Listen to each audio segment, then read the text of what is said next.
नमस्कार दोस्तों, आयुर्वेदा में आप सबका स्वागत है। मैं डॉक्टर ऋचा, आयुर्वेदिक ऑब्स्ट्रिशियन और गायनेकोलॉजिस्ट और आपके शुभ चिंतक।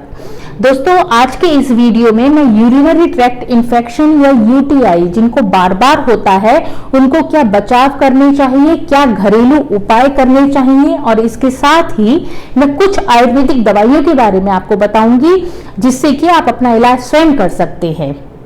और इसके अलावा वीडियो को एंड तक आप देखिए। एंड में मैं एक महिलाओं से संबंधित एक फैक्ट या फीमेल फैक्ट मैं आपसे शेयर करूंगी जो वाकई में इंटरेस्टिंग होने वाला है। तो चलिए शुरू करते हैं। दोस्तों, जिनको यूटीआई की प्रॉब्लम बार बार होती है उन्हें कुछ बातों का बहुत ध्यान रखना है। एक तो पानी बार बार पिएं। दिन भर में 3 से 4 लीटर पानी आप अवश्य पी लें। इसके अलावा जो ब्लैडर इरिटेंट होते हैं, जो आपके पेशाब की थैली को इरिटेट कर सकते हैं, उनका सेवन कम से कम करें। वो पदार्थ कौन कौन से हैं? वो है, एक तो आपकी अल्कोहल हो गया, कॉफी, चाय, मसालेदार चीजें, तली हुई चीजें, इनका सेवन आप बंद कर दें। इसके अलावा मैदा का सेवन भी आप पूरी तरह से स्टॉप कर दें।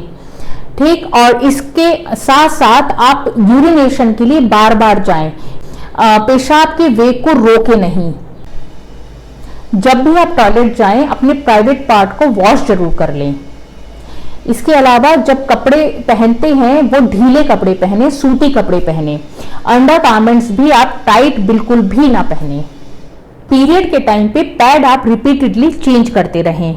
इंटरकोर्स के बाद में आप वॉशरूम जरूर यूज करें, टॉयलेट जरूर जाएं और अपने प्राइवेट पार्ट को अच्छे से वॉश कर लें। स्पर्मिसाइडल क्रीम या फिर शुक्राणुनाशक क्रीम का यदि आप प्रयोग करते हैं तो उसका प्रयोग बंद कर दें। खाने की अगर हम बात करें तो लहसुन, हल्दी, अदरक, इनका प्रयोग आप अधिक करें। नारियल पानी आप दिन भर में 3 से 4 बार पी लें। तरबूज का, इस टाइम तरबूज का सीजन है, तरबूज ज्यादा से ज्यादा खाएं। खरबूज का इस्तेमाल करें। और इसके अलावा आप गन्ने का जूस, यदि आप डायबिटिक नहीं हैं तो गन्ने का जूस 2-3 बार दिन भर में पी लें।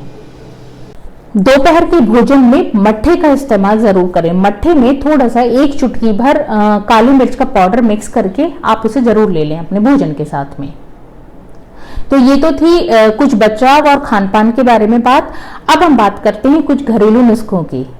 जहां तक घरेलू नुस्खों की बात है तो उसके लिए आप आंवले का जूस 3 से 4 चम्मच लें। उसमें 1 चम्मच मिश्री का पाउडर मिक्स करें और इस मिश्रण को कम से कम दिन में 2 से 3 बार आप ले लें। फिर आप जौ ले सकती है। जौ को 1 गिलास पानी में, थोड़े से जौ को 1 गिलास पानी में उबालिए, उसको ठंडा कर लीजिए और इस पानी को कम से कम दिन में 2-3 बार पी लीजिए। एक चीज का आपको विशेष ध्यान रखना है कि शाम को 6 बजे के बाद इसका सेवन बिल्कुल नहीं करना है, वरना आपको वॉशरूम रिपीटेडली जाना पड़ सकता है। फिर आप 2 ग्राम जीरा ले लीजिए, 1 ग्राम मिश्री लीजिए, दोनों को पीसिए और जिनको पेशाब रुक रुक कर आ रहा है उनको ये मिश्रण दिन में 2-3 बार 4 बार ले लेना है। इसके अलावा 1 चम्मच धनिए का कोर्स पाउडर लीजिए, जो दरदरा पाउडर होता है उसको लीजिए, 1 गिलास पानी में उबालिए, उसको गुनगुना होने पर पी जाइए। इसके अलावा एक और चीज आप कर सकते हैं, रात में 1 चम्मच धनिए के पाउडर को 1 गिलास पानी में डालिए और रात भर उसको ढककर रख दीजिए। सुबह को छानकर उस पानी को पी लें। अच्छा, दूब घास जो होती है, जो अक्सर हमें आसपास मिल जाती है, उसकी आप 1 से 1.5 चम्मच का जूस 1 गिलास दूध में मिक्स कीजिए और पी जाइए। इसके अलावा जैसे आजकल सीजन है वाटरमेलन का, बेल का, तो बेल का जूस ले सकते हैं। वाटरमेलन या तरबूज का जूस पी सकते हैं। तो ये कुछ चीजें हैं जो रोजमर्रा में आप कर सकते हैं। और अगर आप रिपीटेड या डेली बेसिस पे भी अगर आप करेंगे तो मैं मानती हूं कि जो दोबारा ये रिकरेंट यूटीआई की प्रॉब्लम होती है वो आपको नहीं होगी और ये ऐसा करने से आपको किसी तरह का कोई नुकसान भी नहीं होगा। तो चलिए, ये तो थी घरेलू नुस्खों के बारे में बात जो आप यूटीआई में कर सकते हैं। इसके अलावा अब हम बात करते हैं कुछ आयुर्वेदिक दवाइयों की जो इजीली मार्केट में अवेलेबल हो जाती हैं और आप उनको ले सकते हैं। तो पहली जो आयुर्वेदिक दवाई मैं आपको बताने वाली हूँ वो बहुत फेमस है, आप में से बहुतों को इसके बारे में पता होगा। जी हाँ, मैं चंद्रप्रभा वटी की बात कर रही हूँ। चंद्रप्रभा वटी टैबलेट फॉर्म में होती है, किसी भी ब्रांड का आप ले लीजिए। इसकी 2-2 गोली सुबह शाम खाना खाने के बाद गुनगुने पानी से आप ले लें। रेनाल का सिरप आता है हिमालय का, उसकी एक एक चम्मच सुबह शाम 2 बार या फिर दिन में 3 बार खाने के बाद ले लीजिए। एक नीरी सिरप आता है मार्केट में, उसकी एक एक चम्मच सुबह शाम खाना खाने के बाद आप ले सकते हैं।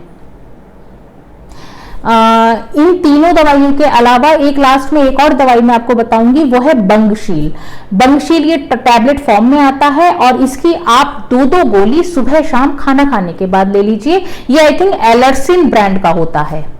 तो ये तो थी कुछ आयुर्वेदिक दवाइयों के बारे में बात, कुछ घरेलू नुस्खों के बारे में बात, कुछ बचाव के बारे में बात, जिससे कि आप यूटीआई के रिकरेंस को या बार बार यूटीआई के होने को रोक सकते हैं। अब हम बात करेंगे एक फीमेल फैक्ट या महिलाओं से संबंधित एक रोचक तथ्य के बारे में। तो आज के इस वीडियो में मैं आपको यूटीआई से संबंधित ही एक तथ्य बताने वाली हूं। वो ये है कि यूटीआई जो है पुरुषों की अपेक्षा महिलाओं में ज्यादा होता है। यूटीआई पुरुषों में बहुत ही कम होता है। यूरिनरी ट्रैक्ट इन्फेक्शन पुरुषों में बहुत कम होता है, जबकि महिलाओं में इसके इंसिडेंस बहुत ज्यादा है। अब उसकी वजह क्या है? उसकी वजह कम से कम 3 से 4 वजह हैं। पहली जो वजह मैं बताने वाली हूं वो ये कि एक तो जो इनका महिलाओं का मूत्र मार्ग होता है वो जो गुदा मार्ग होता है उससे बहुत कम दूरी पे होता है, जिससे कि जैसा मैंने आपको प्रीवियस वीडियो में बताया था कि ई कोलाई बैक्टीरिया की वजह से यूटीआई हो जाता है। तो ई कोलाई बैक्टीरिया जो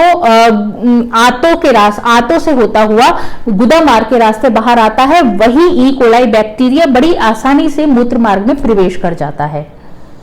तो उनमें बहुत फ्रीक्वेंटली यूटीआई की प्रॉब्लम हो जाती है कंपेयर टू मेल्स। दूसरी जो वजह है वो है यूरेथ्रा या मूत्र मार्ग की लंबाई। पुरुषों का जो मूत्र मार्ग होता है वो कम से कम 6 इंच का होता है, जबकि महिलाओं का मूत्र मार्ग बहुत छोटा होता है जो कि 1 से 2 इंच का होता है। अब जब लंबाई बहुत कम है मूत्र मार्ग की, तो जाहिर सी बात है जो भी बैक्टीरिया होंगे उनको ऊपर चढ़ने में आसानी होगी। तो जो असेंडिंग इन्फेक्शन होता है इन बैक्टीरिया के द्वारा वो बहुत आसानी से कवर हो जाता है।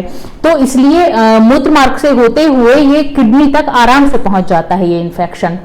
तो यूटीआई पुरुषों की अपेक्षा महिलाओं में इस वजह से भी ज्यादा होता है।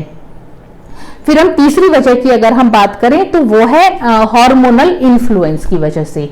हार्मोन्स में जो ईस्ट्रोजन होता है, कुछ लाइफ में कुछ स्टेजेस ऐसी होती हैं महिलाओं में कि ईस्ट्रोजन की मात्रा उस स्टेज में कम हो जाती है, जैसे कि मेनोपॉजल एज में या मेनोपॉज के बाद। तो मेनोपॉज के बाद चूंकि ईस्ट्रोजन हार्मोन कम हो जाता है, तो ये यूटीआई के या किसी भी तरह के इन्फेक्शन को जन्म देने के लिए काफी होता है। तो इसलिए ईस्ट्रोजन के कम होने पर मेनोपॉज में यूटीआई बहुत ज्यादा हो जाता है। बहुत ज्यादा इंसिडेंस, बहुत ज्यादा महिलाओं में इस तरह के इंसिडेंस पाए जाते हैं, या रिकरेंस या बार बार यूटीआई की प्रॉब्लम मेनोपॉज में बहुत ज्यादा हो जाती है कंपेयर टू मेल्स। और जो लास्ट का मैं वजह बताने वाली हूं वो है कुछ कॉन्ट्रासेप्टिव मेजर्स के बारे में। कुछ कॉन्ट्रासेप्शन की वजह से, जैसे कि स्पर्मिसाइडल क्रीम, ये बहुत ज्यादा चांसेस क्रिएट कर देते हैं यूटीआई या यूरिनरी ट्रैक्ट इन्फेक्शन को जन्म देने की। कुछ महिलाएं जो शुक्राणुनाशक क्रीम का बहुतायत में प्रयोग करती हैं, उनमें ये यूटीआई की समस्या बहुत ज्यादा पाई जाती है। तो ये वो 4 वजहें थी जिससे यूटीआई या यूरिनरी ट्रैक्ट इन्फेक्शन पुरुषों की अपेक्षा महिलाओं में ज्यादा होती हैं। तो इस एक इंटरेस्टिंग फैक्ट के साथ हम मिलते हैं आपसे नेक्स्ट वीडियो में। तब तक के लिए stay healthy, stay happy, take care, bye bye.